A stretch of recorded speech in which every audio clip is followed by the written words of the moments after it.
Hello, and welcome everyone to your own YouTube channel Vitamin C, where we talk about cash, career, and clarity. Today, we are going to talk about one of the most interesting topic and one of the most discussed topic throughout the last month, and that is Farmers' Bill.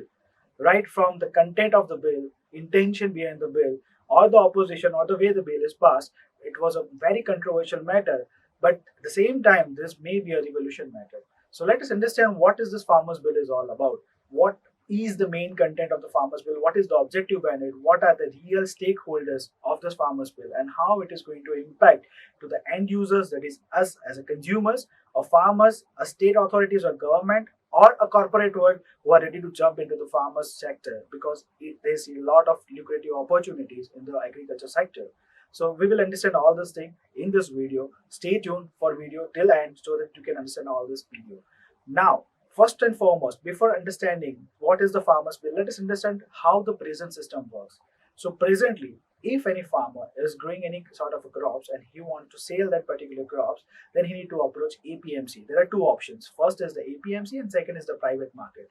APMC is Agriculture Produce Marketing Committee, which actually have a certain committee members with license to the traders, commission agents who are authorized to purchase goods from APMC to from the farmers with help of APMC, and they can further sell it to the corporate world or to the real end users.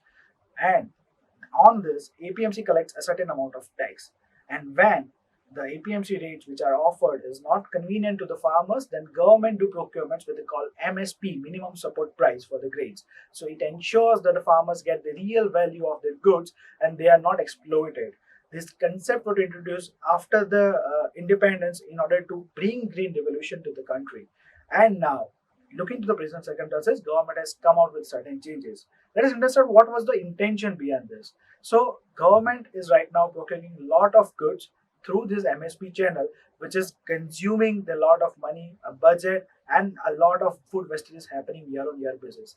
Secondly, because of the restricted cartel which is created through APMC, there was a license raj which was prevailing, which was actually banning entry of certain small entrepreneurs, certain small startups which wanted to be part of agriculture industry. And if you want to revolutionize the way the agriculture industry presents right now, then we need certain corporatization of it. So in order to benefit the farmer, this entire bill was produced. Let us understand the core ingredients of this bill. So first and foremost, this bill proposed that now farmers, apart from the APMC, can directly sell to any of the corporates, any of the consumers, and there will be no restriction on this amount. So, if a farmer is, let's say, in order to hedge a particular crop pricing, can enter into a contract with a corporate and ensures that the directly goods are sold to the particular corporate.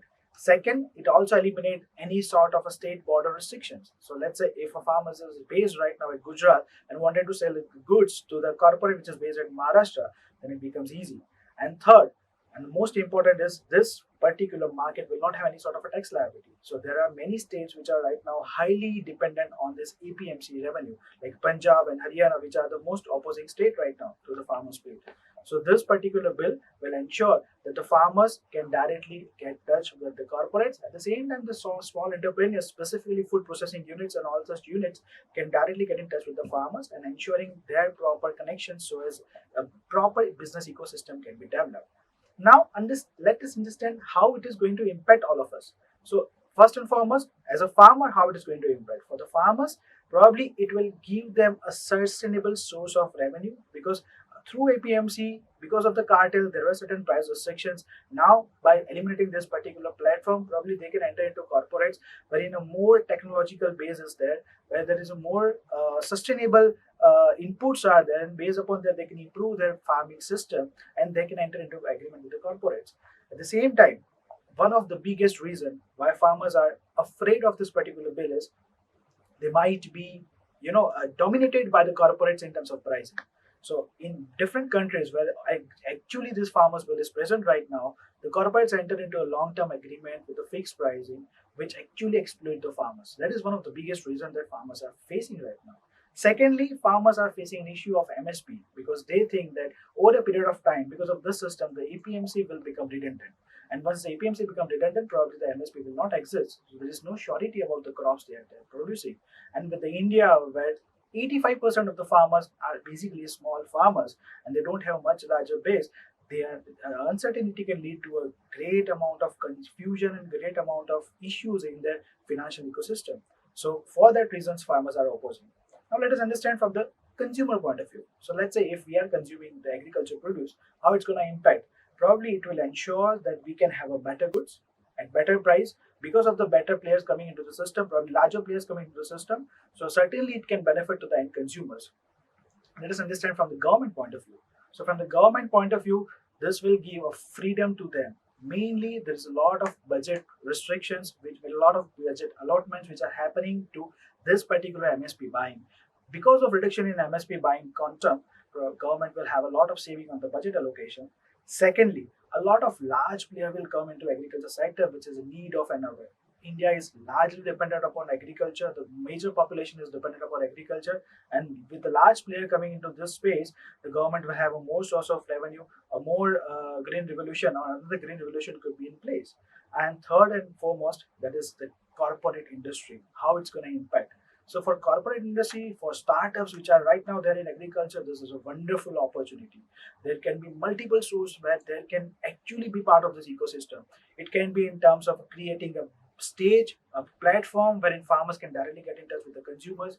It can be in terms of the creating the farmers transportation system. It can be a logistics system, a cold storage system, which is already part of Atmanirbhar Bharat Yojana scheme, which was proposed during the lockdown. So probably these all things can be action. Probably a corporate situated at Maharashtra can procure from all the big farmers of India, and they can have a continuous supply of goods. So it will be more a demand-based market rather than a supply-based market, which is why we are seeing a lot of fluctuation happening in the prices of goods, and probably farmers can also have a better place. So probably for a smaller startup, for a smaller businessman, or probably someone who is looking for a diversification into agriculture sector, this can be one of the biggest decision making process which can be helped through farmers bill. So I'm sure that this will open a new Pandora box for all of us, and the future is going to be fantastic. So I hope you like this video, you understand the content of the video, and if you're looking forward to see more such video, please like this video, please comment and tell us what topic you want in our future videos. Please comment how you like this video, subscribe to our channel and share this video. Thank you so much. This is Vishnu Cha signing off.